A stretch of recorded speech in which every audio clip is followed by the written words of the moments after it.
Hello everyone, I'm Elijah and welcome to GenCraft.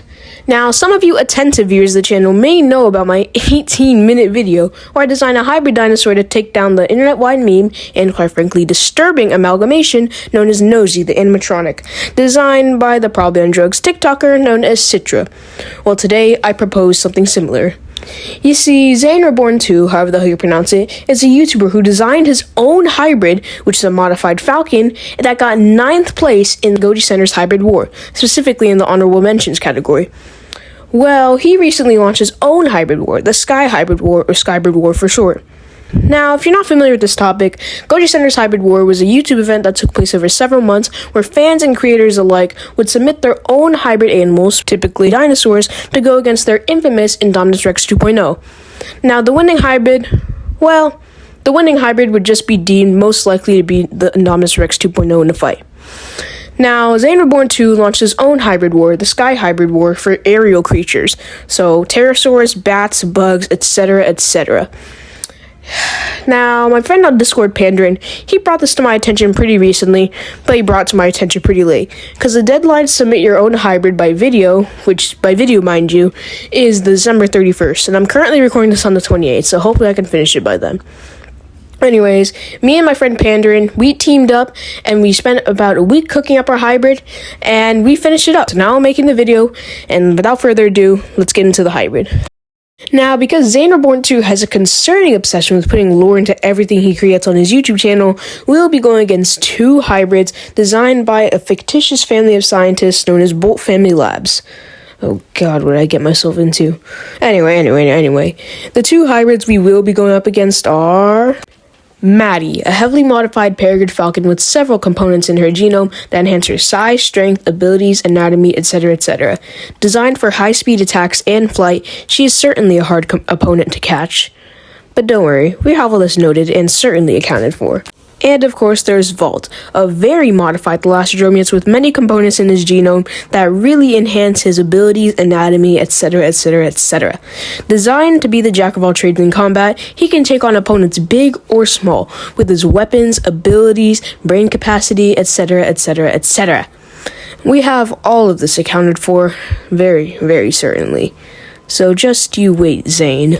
Alright, no more stalling. I have limited time here. So the base animal for our hybrid will be Hatzegopteryx. Hatzegopteryx was the largest pterosaur of all time. It was an Asdargid that lived in the late Cretaceous in the Romanian archipelago on Hateg Island. It was the apex predator and provides a great base to build off of, with its strength, size, and abilities. And also, its beak is pretty stocky, so it was a pretty good idea, as it's reinforced and won't break easily, unlike Quetzalcoatlus. Alright, next up, we got the Raven.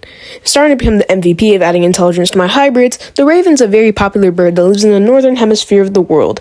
It is very smart, able to mimic things with enough training, and it's very social to fellow ravens. It's got the brain capacity of a chimp, and it has the memory of the elephant. So, if you insult a raven, or I don't know, do something mean to it, it'll pass down that grudge for generations, so you're kinda cooked if you do that. So don't do it. The Raven is a reliable choice because it is in fact a bird, so nothing could really go wrong with adding it to a Hatzegopteryx. Alright, next up we got the pileated woodpecker. Some of you might recognize this one from the last video. The pileated woodpecker is a woodpecker that lives in parts of North America, and not only does it offer the perks of being a woodpecker, but it also has been reported to generate the highest amount of pecking force out of any woodpecker there is alive. Now, this is a good thing, because this means high beak and skull durability, which is good, because if we ever need to use our beak in combat. So, it would be a deadly weapon. But besides this, woodpeckers have an exceptionally long tongue, with a barbed tip at the end, used for stabbing and grabbing bugs, once it actually pecks the hole in the tree. Well, anyways, with this scaled up to a dinosaur and as dark a pterosaur, this can become an absolutely deadly weapon. So anything that gets stabbed by this thing will get the primitive war soldier treatment, for God's sake. So yeah, the pileated woodpecker is a good addition, but we will utilize this weapon even more in the next one. Alright, next up we got the hummingbird. Now, if you even are reviewing this, Zane, I know what you're thinking, but I am not going to misuse a hummingbird. I'm not letting my hybrid get hanked. You see, the national bird of Jamaica over here is known for its particular flapping motion, where it can flap its wings 80 times per second. Now, this may be good for a small creature like the hummingbird and could work, but if it's scaled up to something like a hybrid, as many creators have learned, it can absolutely turn them into Krog from Primal. However, I'm using the hummingbird for a particular reason.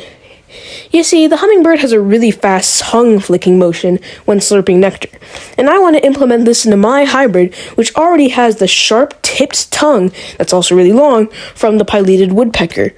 So with this fast tongue-flicking motion, which I don't see going wrong by the way, it could absolutely turn into a murder weapon that can dispatch opponents mid-air.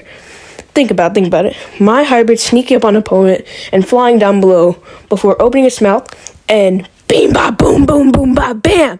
And then before you know it, that hybrid's been stabbed in the back literally so many times that it just falls to the ground. That's why I think the hummingbird's a good choice, and I'm not misusing it. Next up, we got the alligator gar. Now, the alligator gar is a very large fish that lives in North America, and the reason I'm adding it is for its very thick skin and / armor. If you try to chop an alligator gar with a knife, sparks would quite literally fly. And even if it's not completely bulletproof, if it got scaled up to the size of a Hatzegopteryx, it would 100% be bulletproof, and Maddie and Vault wouldn't be able to do anything. If Maddie tried to swoop down on my hybrid full speed, claws out, expecting the skin to cut like butter like every single other scenario she's going to be in for a surprise, because within a split second, her claws are going to get caught between the scales, her ankles are going to be folded, and her feet are going to be crushed by the pure force. And after that split second ends, Maddie's going to be handicapped, unable to fight for the rest of the fight. What? Alright, if Vault tried this out, he would latch onto my hybrid's back, barely, because of that rough skin, and my hybrid will deal with him in other ways. The genome's still going, people. Next up, we got the harpy eagle. The harpy eagle is an extremely large eagle from South America, and is 100% the most, if not one of the most, powerful eagles alive. The harpy eagle is a good addition for two things. Number one, the legs. Pause. The harpy eagle has very long and sharp talons that show no mercy on any prey item that's grabbed, and the harpy eagle has the leg strength to be able to grab large pigs known as peccary straight off the ground. So, same with sloths. That is absolutely insane. Those are pretty large prey items, especially for a bird. But anyways, besides that, the harpy eagle also has great eyesight, which is perfect, especially considering the hybrid's going to be fighting in the air, and it's going to have to see for a long distance if it's going to have to go against Maddie and Vault, who are just going to be flying around in the distance getting ready to ambush. So yeah. And I feel like the talons are a pretty good attachment of a weapon, because Maddie and Vault don't exactly have the greatest durability known to man. Like, come on. Maddie has thick feather foliage. Like, I get it could protect against some things, like corn, but it's not going to do anything against giant harpy eagle talons. Same with Vault. Rainbow trout scales. Like, I didn't even know about that fish until I saw that video. And of all overpowered fish you could use for durability, alligator gar, arapaima, even barracuda would have been fine for God's sake, but rainbow trout fish, that stuff can get removed with a fork. Whatever. I mean, like, I get if it's scaled up to Vault size, it could probably protect against some things like corn, but it's not doing anything against any of my hybrid's weapons so far. I could see it getting decimated by the tongue. But anyways, moving on. Alright, next up on the conga line of my genome, my glorious murder weapon, we have the barn owl.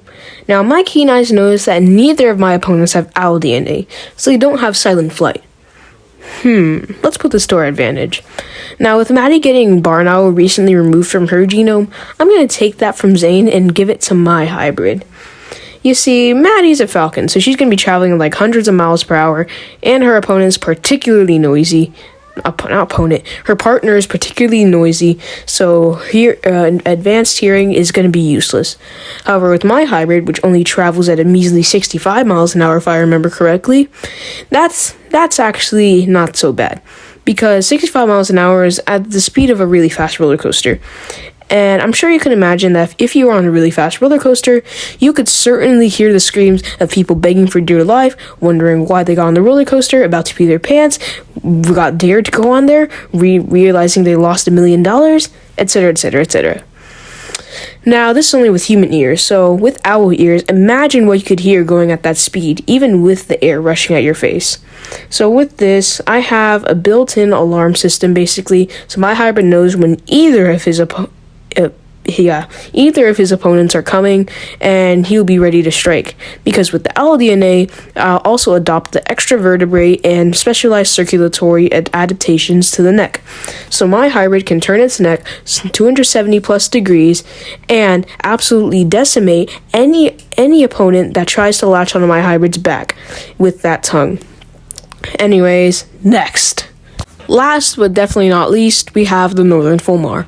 The northern fulmar is a bird from the Arctic Ocean that lives through most of it, and it provides two things. Number one, we have stiff-winged flight.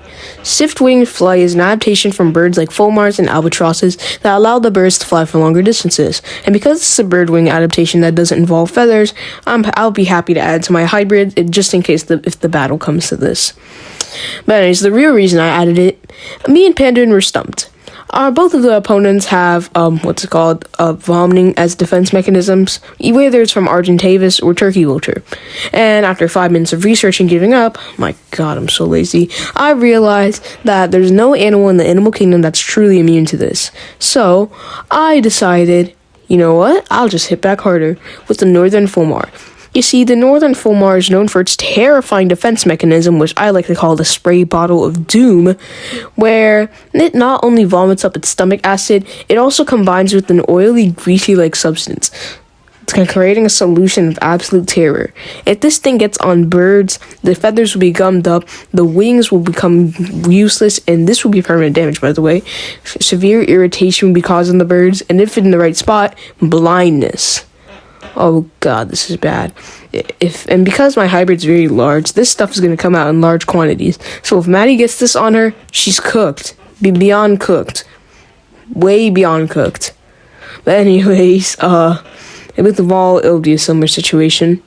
So yeah, I play on the most cursed and devastating weapon on my hybrid.